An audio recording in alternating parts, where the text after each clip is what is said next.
So मदिया, thank you so much for joining us. कैसे देख रही हैं आप इन इलेक्शंस को, और अभी कोई वाजे होना शुरू हुआ है कि रिजल्ट्स क्या बताएंगे?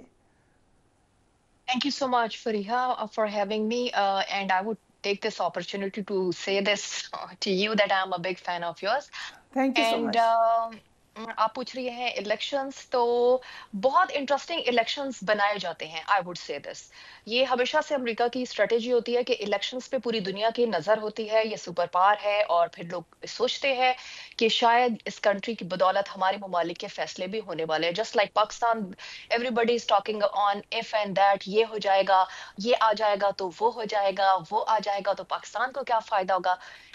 तो पाकिस्तान के बारे में भी बहुत दूर है, और अमेरिका का की जो सोच है, जो अमेरिकियों की सोच है, they always think about themselves first. ये उनको सिखाया और बताया जाता है कि आप अपने आप को हमेशा प्रायोरिटी पर रखेंगे किसी भी लिहाज से।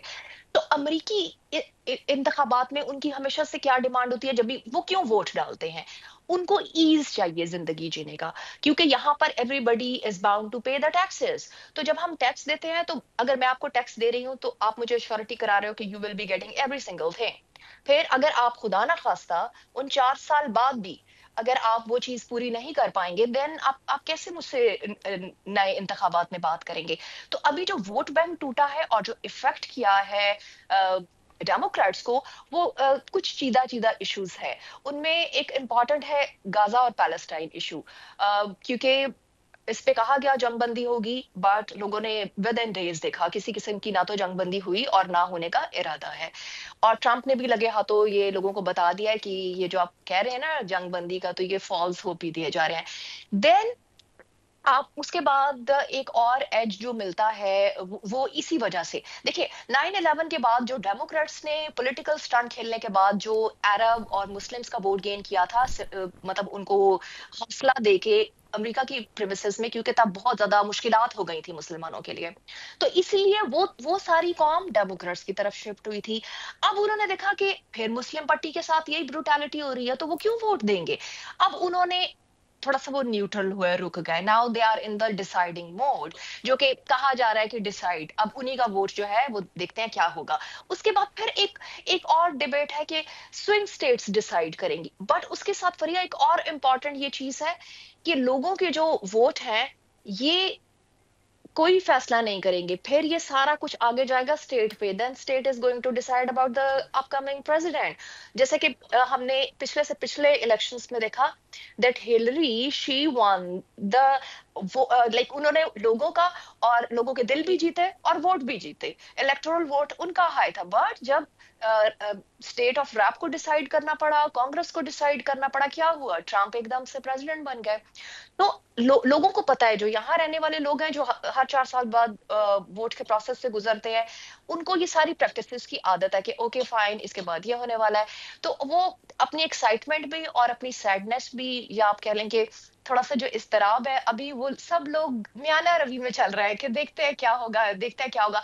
और कुछ प्रिडिक्ट करना वक्त से पहले ये मुश्किल ही नहीं, बल्कि बहुत ज्यादा मुश्किल है, क्योंकि नेक टू नेक जाकर, और फिर अब स्विंग स्टेट्स डिसाइड करेंगी, कभी फिर इलेक्टोरल वोट के बाद हाउस डिसाइड करेगा। सो एक लंबी रेस है अभी बाकी। और फिर आप सोचें, इतनी लंबी रेस के बाद, इतनी लंबी रेस के बाद फिर अमेरिका में होगा, ये दूसरा सवाल है कि कमला हैरिस जीतेंगी तो क्या होने वाला है। ओके जी, अगर ट्रंप जीत गए तो इन पे तो केसेस चल रहे हैं, तो ये तो तारीख में पहली दफा ऐसा सदर बनेगा जिसपे केसेस है। उनका किस्मत का क्या फैसला होगा, क्या वो हाउस में रहते ही अपने लिए कोई छूट करा पाएंगे या नहीं होगा। ये अमरीकियों के इंटरेस्ट की बातें हैं, वो इस पे बात करें। बॉर्डर सिक्योरिटी पे हमारे लिए क्या एफर्ट होने वाले, क्या जो फाइनेंशियल सिचुएशन है, जो फाइनेंशियल क्राइसिस हम फेस कर रहे हैं, क्या वो नीचे आएंगे। टैक्स जो हमारे बढ़ाए जाते हैं हर साल, क्या वो कंट्रोल में आएंगे। सो अमेरिका में रहने वाले अमरीकी वो अपने लिए बात कर रहे हैं। और वो क्यों कहते हैं नॉन इमिग्रेंट को रोके, वॉल लगाए, बंद करे, क्योंकि देखिए नॉन इमिग्रेंट आते हैं इन्हीं, देखिए जैसे समझने के लिए एक बिरयानी की प्लेट है, ये 6 लोगों के लिए डिसाइडेड है, but all of a sudden 4 लोग और उसमें टूट पड़े। खा तो 10 के 10 ही जाएंगे, बट बट गया ना सबके ऊपर, तो थोड़े थोड़े भूख, 6 लोग ज्यादा अच्छा खा सकते थे, बट बट गया। और वो भी जगह टैक्स के जरिए बढ़ गया, लाइक जबरदस्ती कोई ले गया, और पैसे 6 लोग ही भरेंगे। तो अमरीकियों को ये बात बुरी लगती है कि when I am paying for something, I need something in return also. So ये है पॉइंट जिसपे फंसी हुई है बात। बड़ी इंटरेस्टिंग आपने ख़ास तौर पे जो एनालॉजी दी है अमेरिका एक बिरयानी की प्लेट से आपने इक्वेट किया है, I really like that. Women voters का भी बता दें, विमेन के issues obviously it's a different country, वहाँ के इश्यूज पाकिस्तान के लिए साउथ एशिया के इश्यूज से बहुत मुख्तलिफ हैं, लेकिन ऑब्वियसली राइट टू अबॉर्शन का जिक्र हुआ है, अभी उसके मैं अलावा इसको भी ख़वातीन के क्या बिल्कुल इश्यूज एक हैं? आसान उससे बताती हूँ कि अमेरिका में भी जो डेमोक्रेट्स हैं वो विमेन राइट की ज्यादा बात कर रहे हैं, अबॉर्शन इशू की पर्टिकुलर बात करें तो डेमोक्रेट्स का बयानिया ये है, जो पाकिस्तान में जैसे औरत मार्च का बयानिया है, रिपब्लिकन्स कहते हैं कि अपनी लिमिट में रहो। Like if somebody is with someone, तो अगर उनका बच्चा होता है they should keep that baby.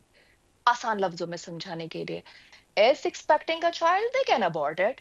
It's their free will. So that is the debate. अब आप समझ रहे हैं दोनों तरफ क्या मामलात है।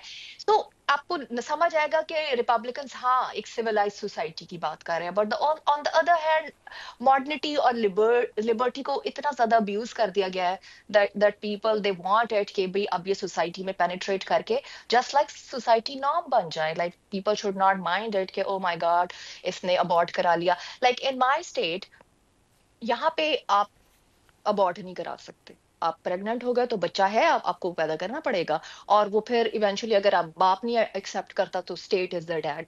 तो वो एक फर्दर स्टोरी चली जाती है। अब लिबरल देखें, ये इसमें बड़ा मुद्दा समझने की जरूरत है कि अब डेमोक्रेट्स को जो लिबरल वुमेन सपोर्ट कर रही है, बिकॉज सी यहाँ पैसा कमाना मुश्किल है, मसला है। यहाँ वर्किंग वुमेन जो है वो क्यों, एक वर्किंग वुमेन किसी की क्यों नहीं सुनती, आम उससे सुने। वो कहती है मैं अपने बिल्स खुद दूंगी, तुम कौन हो मुझे डिक्टेट करने वाले, बिकॉज आई पे माई ओन बिल्स। तो यहाँ औरत इसी तरह से स्ट्रेंथ है, वो अपना खर्चा, अपना घर, सब कुछ खुद चलाती है। जब वो खुद चला रही है तो उसको थोड़ा थोड़ा फील होता है कि 9 मंथ्स थोड़ा सा मेरे लिए मुश्किल है पैसे कमाना, so I don't need a child. मैं चाहती हूँ कि अभी मेरा टाइम नहीं, अभी मेरे पास सही पैसे, घर नहीं, मैं नहीं चाहती अभी बच्चा, मैं 10 साल बाद चाहूंगी। सो लिबरल वुमेन चाहती है कि भाई आप मुझे डिक्टेट नहीं करो, मैं अमेरिका में रहती हूँ, आप कहाँ से आए मुझे डिक्टेट करने वाले। सो ये चीज हम 4 साल के बच्चों को सिखाते हैं। हमारे यहाँ 4 साल के बच्चे भी आपकी डिक्टेट नहीं सुनेंगे, वो कहेंगे मैं और मैं। तो ये अमेरिका की कहानी है। सो लेकिन अभी जो बड़ा एक मुझे अच्छा पॉजिटिव चेंज लगा, ट्रम्प ने रिसेंट अपनी इसमें कहा that I don't like I don't oppose this कि मैं अबॉर्शन के अपोज, लाइक वो थोड़े से फ्लेक्सिबल हो गए हैं।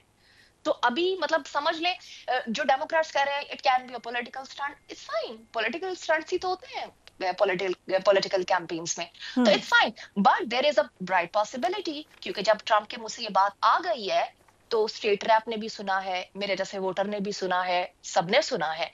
सो क्यों नहीं, अमेरिका में ऐसा होता है शोर मचेगा, एक थेरी बनेगी, थेरी के बाद स्कूल ऑफ थॉट जनरेट होगा, फिर वो स्टेट रैप तक जाएगा, स्टेट रैप रिप्रेजेंट करेगा सेनेट में, सेनेट आगे रिप्रेजेंट करेगा प्रेसिडेंट को, और याद दिलाएगा कि आपने फलां दिन को ये स्टेटमेंट दी थी ना, ये लिए इस पे दस्तखत करने बनते हैं, और स्टेट सेनेट आपके साथ है।